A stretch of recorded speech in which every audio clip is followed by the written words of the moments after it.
Hello everyone, we shall discuss about focal cortical dysplasia. Focal cortical dysplasia is a cerebral cortical developmental malformation. FCDs are one of the most common causes of medically refractory seizures in pediatric and adult population. There are three types of FCDs. Type 1 is due to abnormal cortical lamination. Type 2 is because of dysmorphic neurons. Type 3 is FCD associated with other abnormalities. Type 1 has three subtypes. 1A is when cortical lamination is radial, 1B is tangential, and 1C has both radial and tangential cortical lamination. Type 1 is more commonly seen in adults with mild degree of symptoms. It has temporal lobe predilection, that is 1A subtype. Type 2 has two subtypes, without and with balloon cells. Type 2 is commonly seen in pediatric population. It is of a severe type and it has predilection for frontal lobe. Type 3 has four types. 3A is when FCD associated with hippocampal atrophy. 3B is FCD with glioneuronal tumor like DNET. 3C is when FCD associated with vascular malformation. 3D is when childhood insult like gliosis is seen. MRI is the modality of choice. Coming to the common MRI findings of FCD, cortical thickening, cortical and subcortical T2 bar flare, hyperintense signal, and blurred gray-white matter junction. EEG plays an important role. You can see epileptogenic foci from the region of focal cortical dysplasia. FTG PET MRI has high sensitivity of about 95 to 98%. Surgery is the treatment of choice to control seizures. Coming to the transmental sign, which is nothing but a hyperintense signal extending from the margin of ventricle to the subcortical region. This is said to be because of arrested neuronal migration. The T2 or flare hyperintensity in transmental sign is thought to be due to a combination of gliosis, dysmyelination, neuronal heterotopia, and balloon cells. This is a 3D coronal flare FATSAT image showing thickened cortex and increased signal extending from the margin of ventricle to the subcortical region.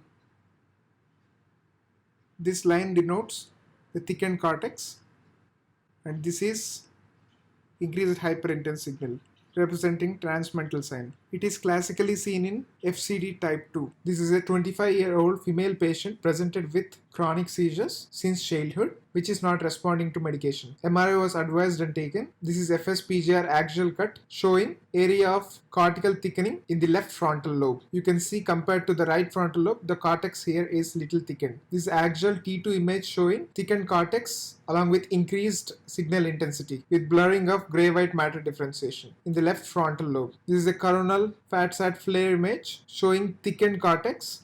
You can clearly see compared to this side, compared to the other cortex, this cortex is thickened and having increased signal intensity. This is transmental sign. EEG showed spikes in left frontal region, and with these features, this case was diagnosed as focal cortical dysplasia type 2 involving the superior and middle frontal gyrus. And this is post-operative image showing the removal of the involved cortex and post-operative cavity can be seen. This is another case where the patient is 30 years female presented with chief complaints of seizures. MRI was advised and taken. And right temporal lobe, you can see a focal area of decreased T1 signal with blurry gray-white matter differentiation. Here you can see properly the gray-white matter differentiation, but here it is not clearly seen. On T2, the same area showed increased signal intensity. This is a coronal flare image showing increased signal intensity in the subcortical and cortical region of right temporal lobe with loss of gray-white matter differentiation, denoting it's a type of focal cortical dysplasia, and it is type 1 FCD. EEG also showed epileptogenic focus in right temporal lobe, and this is the intra-op image of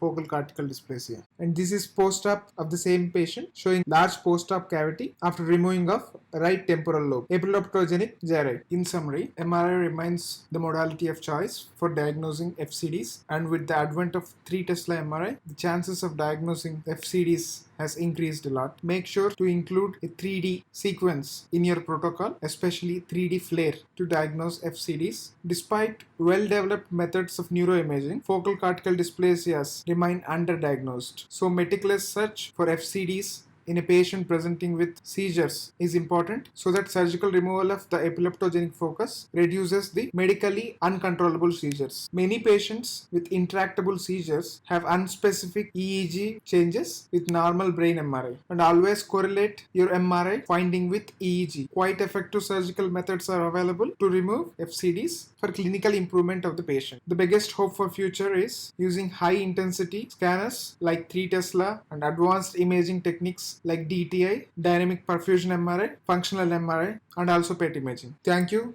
Hope this video was helpful to you.